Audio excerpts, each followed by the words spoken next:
marketing head and then research director ng E&G Production.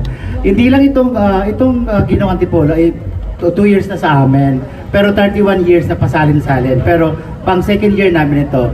Hindi lang Ginoong Antipolo ang aming ino-organize, mayroon pa kami Mr. and Miss Teen Antipolo. And then thank you sa mga sponsors, sa lahat, and then sa mga handlers, and then candidates, and then thank you so much sa inyong lahat.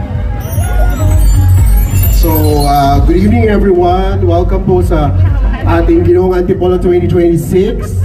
Hindi lang kami tatlo, tawagin ko yung mga ibang kasama namin. So, Sir Jerry of Pageantry and si Nikki Arevalo, andyan sila sa somewhere out there. So, maraming salamat po. Ngayon po matutuhayan po natin yung ating bagong Ginoong 2026.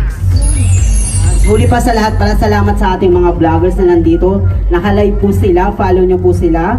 Ang Pageant Aura by Nikki Arevalo, Pageant Ring by Sir Jerry, The Crowning Moments, Marco Loves Pageantry, Cherry Bait Pageantry, Giovanni Manako by Jobs Vlog. Ang ating live po ay naka-drone po tayo kay Sir Kurt Manansa po, ang ating videographer. Manansala, sorry.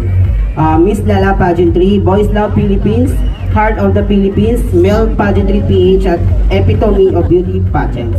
At kay Tenten po, salamat po. Wala yung sa akin.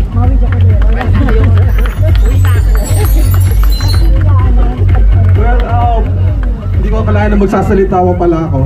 Well, anyway, welcome to everybody, and I have witnessed, the original organizers to be very dedicated and also very creative in handling this pageant, and also I'm very grateful to be part of the association of the group, and I learned a lot. And also I would like to just commend all of the candidates because they are all very good.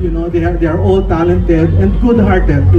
I have witnessed them. I have been with them in many of the events, and I can tell that any of them can win the crown. And I would like to welcome everybody, and I hope you enjoy the show. And there's a joke regarding E&J Productions that i-enjoy nyo lang.